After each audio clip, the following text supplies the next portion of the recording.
Tinanggap niya yon. Kaunti lamang ang ginawa niyang pagtikim muna sa alak. Matamis ngang pares ng sabi ni Aaron. Pero may pakla rin na pares sa mga alak na pambabae. Nagsali naman si Aaron ng beer sa baso nito at nagsimula na ring uminom. Uumagahin kaya ang ulang ito? Sabi nito nang makadako ang tingin sa pinto. Walang bintana ang silid. Pero dinig nila sa bubong ang pagbagsak pa rin ng hindi birong ulan. Sa bagay, mas masarap matulog kapag ganito ang panahon, sabi ni Aaron. Binilis ang ubusin ni Sofia ang laman ng baso at tumayo na siya. Hey, may laman pa tong bote, ani Aaron. Ayoko na, tanggi niya. Noon lamang niya natikman ang alak na yun. Hindi siya nakatitiyak na hindi yun aakyat sa ulo niya. Kahit na nga matamis lamang ang pakilasa niya roon sa una. Tinungo niya ang kama at kinuhang isang kumot.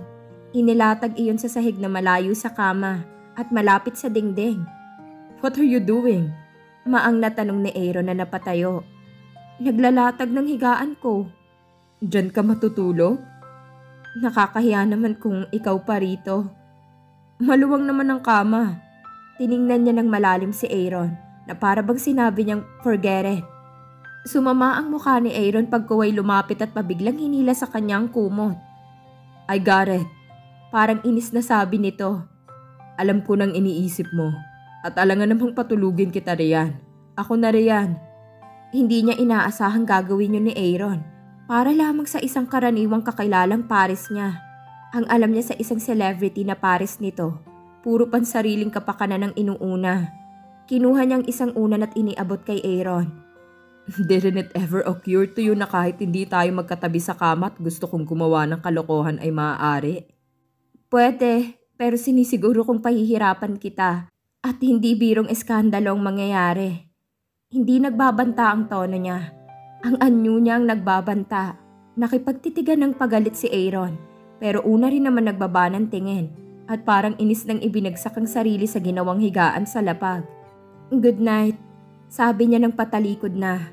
Wala siyang narinig na sagot buhat kay Aaron. Hindi niya balak matulog pero hindi niya namalayang inantok siya.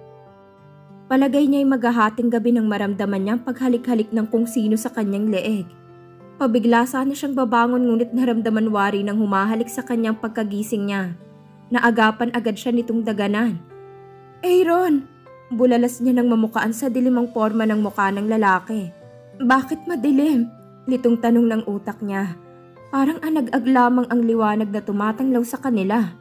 Kaninang bago siya nakatulog ay buhay ang mga ilaw sa kisame. Napansin niyang ang liwanag ng tumatanglaw sa kanila ay galing lamang sa frosty glass na pinakadingding sa banyo.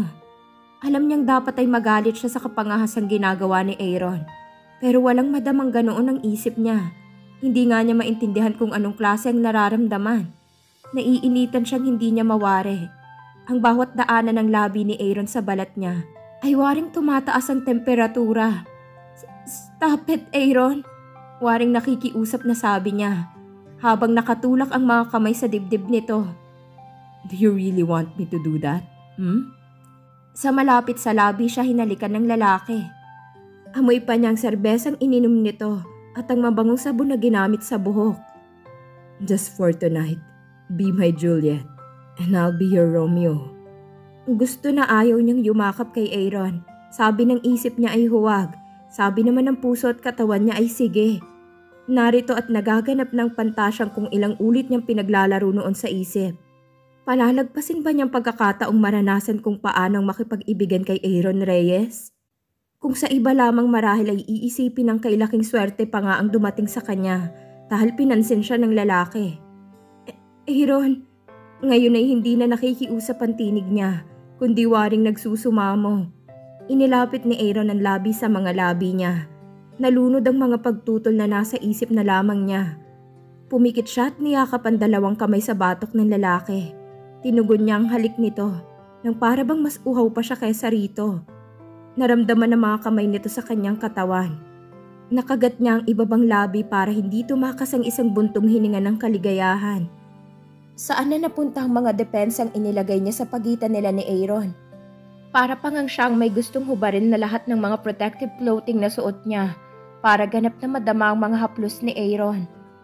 Napakatanga niya nang isiping mag-iiskandalo siya Kapag dinahas ni Aaron, hindi niya na naisip na walang balak ang lalaki na puwersahin siya. Napupwede siya nitong pabigayan sa pamamagitan ng gentle persuasion.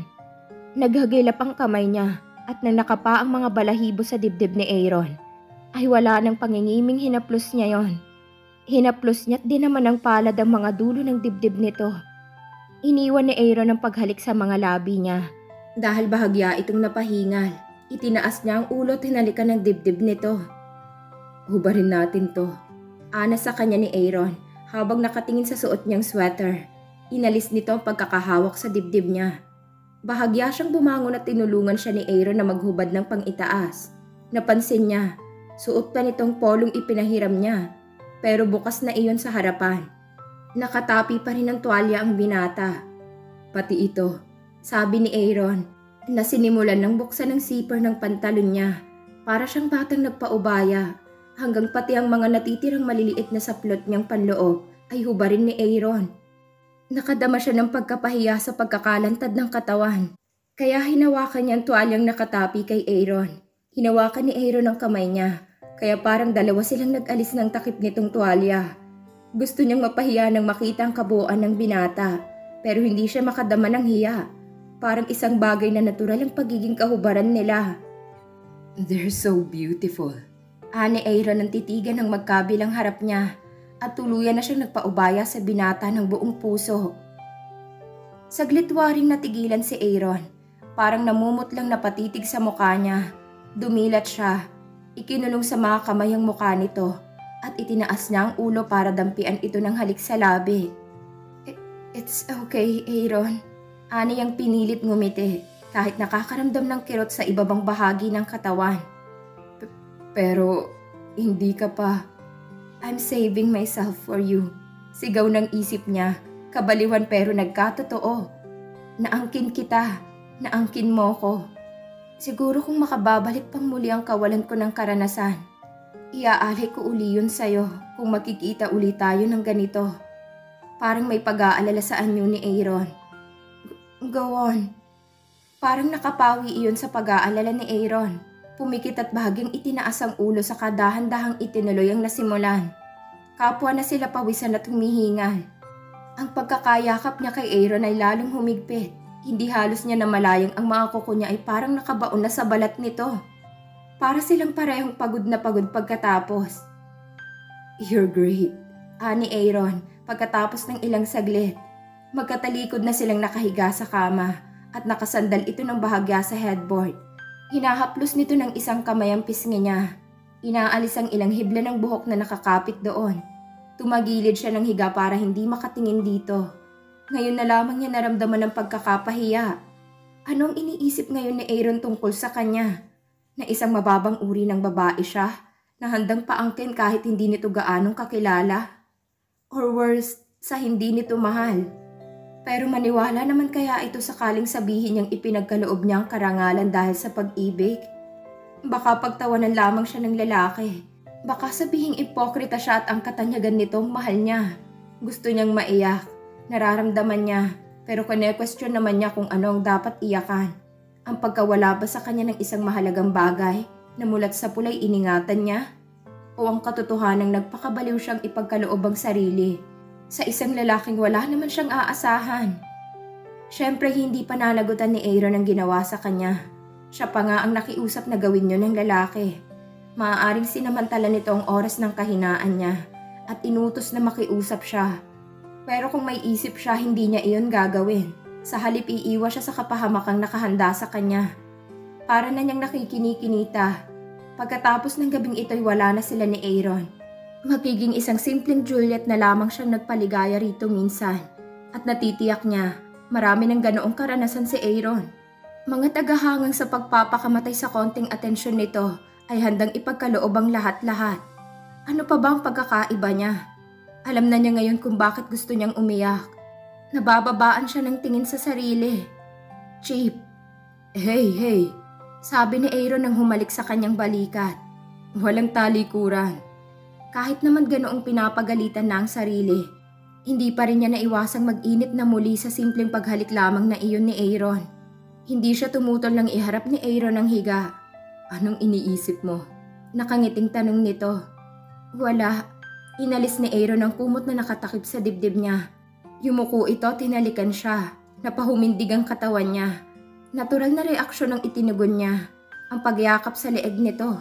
Marahan niyang iginiya ang ulo ni Aaron patungo sa harap niya. Saglit na natigilan ito at nangaakit ng titigan siya. Let's do it. Anas nito. Say please. Nangaakit ang ngiting sabi niya. Please? Narinig niyang sabi ni Aaron. Pagtingin niya sa mukha nito'y nakangiting tila nanunudyo ang lalaki. Umakto siyang magwawala pero pinigil siya ni Aaron sa pamamagitan ng pagdagang lalo sa kanya at muli siyang hinagkan. Sleep. Sabi nito pagkatapos. Ginawaran pa siya nito ng halik sa noo. Mahaba pang ibabiyahe natin bukas. Pumikit ito at niyakap ang isang kamay sa ibabaw niya. Pumikit din siya kahit alam niyang hindi siya makakatulog. Kanina pa buo na ang balak niya. Hindi na siya magigis na ni Aaron. Wala na siyang mukhang ihaharap dito pagkatapos na nangyari. Nag-alala siyang baka kung hupa na ang mga emosyon. Makarinig siya ng hindi magandang salita o kahit pahapyaw na pangiinsulto buhat sa lalaki. Worst, baka alamin pa nitong tirahan niya. Hindi naman na niya gustong lumawak ang pagkikilala nila. Kung ang magiging pundasyon lamang ay ang simpleng dahilang karnal. Hindi na mangyayaring sinasabi nitong mahabang biyahe nila. Dahil tatalilis na siya para makasakay ng bus ng pa-Maynila. Nahihiya rin siya sakaling hindi na gustuhin ni Aaron na malaman kung saan siya marireach pagkatapos. Magiging awkward lamang sila sa isa't isa.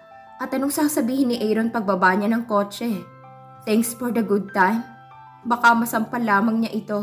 Tama ng ganitong naranasan na niyang matagal nang pinapangarap. Magsisiman siya sa bandang huli. Hindi bali na. Ang importante may matamis siyang mababaong alaala sa paglalayo nila ni Aaron. At matatahimik na siya. Hindi na niya papangarapin kung paanong makulong sa bisig ng lalaki.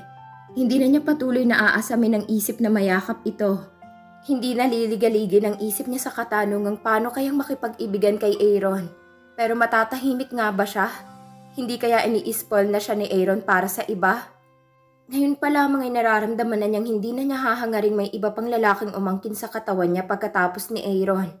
Ganoon kalaki ang pagpapahalaga niya sa alaala nito. Nang matiyak na tulog na ito'y dahan-dahan siyang umalis sa pagkakayakap nito.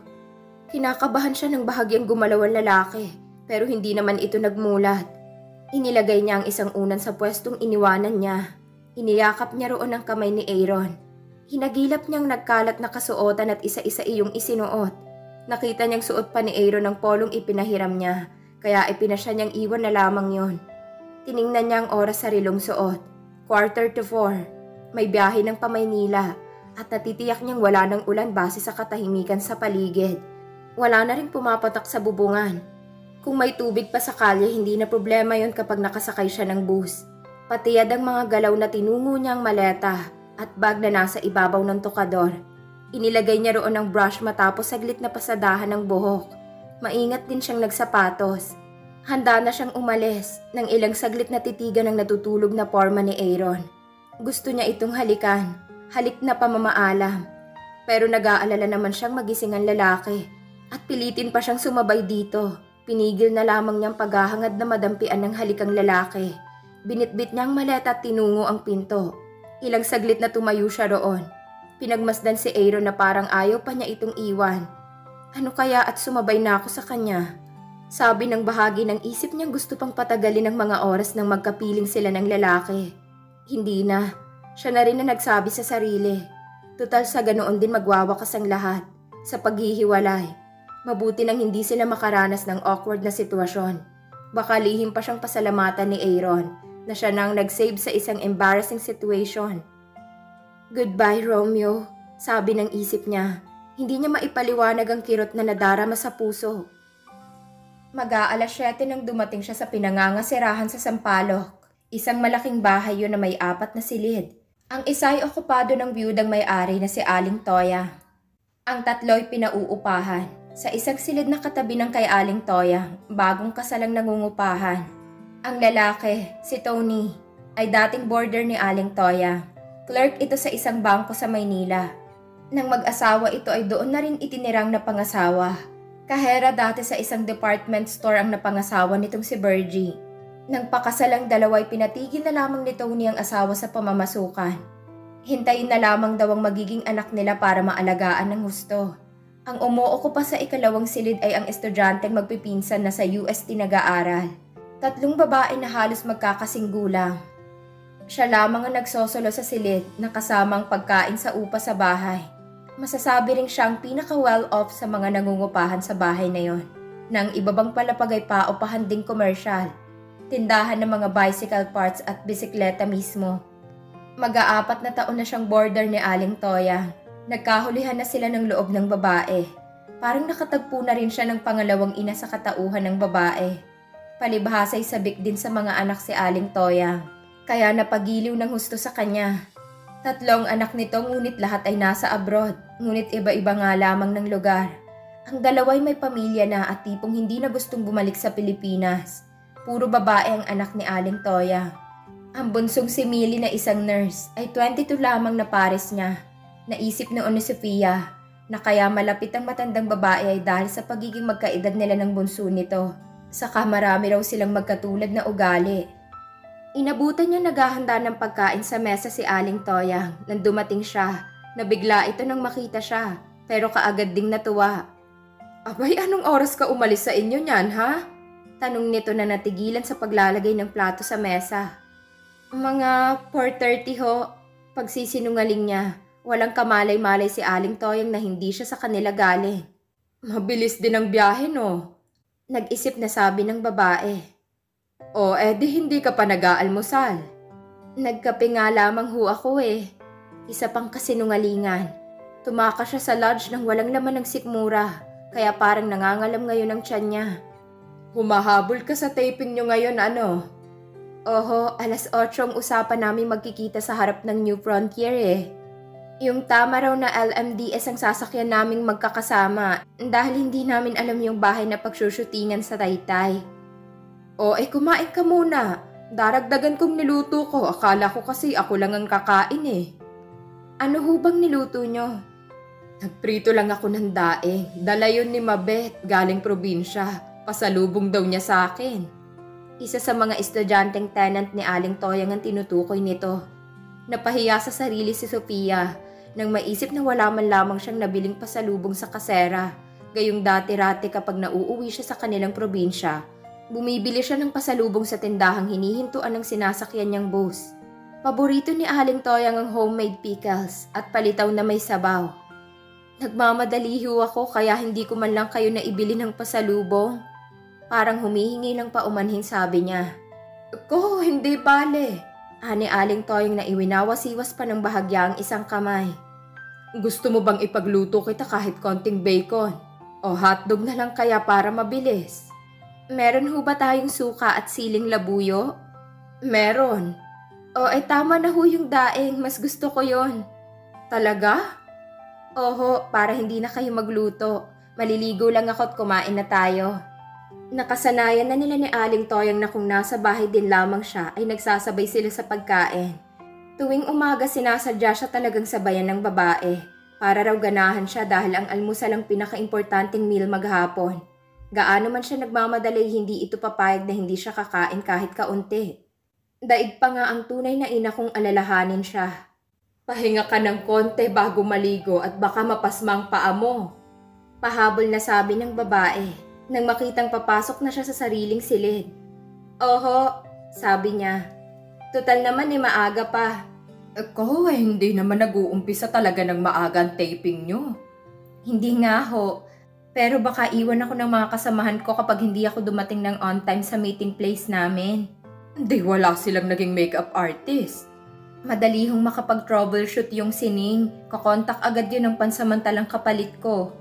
Sa bagay, kaso ikaw ang paborito ni Lisa. Kahit hindi pa nakikita ng personal ni Aling Toyang si Lisa, madalas namang itong nakakasagot dito kapag tinatawagan siya. Sige na, pagtataboy sa kanya ng matanda sa silid niya.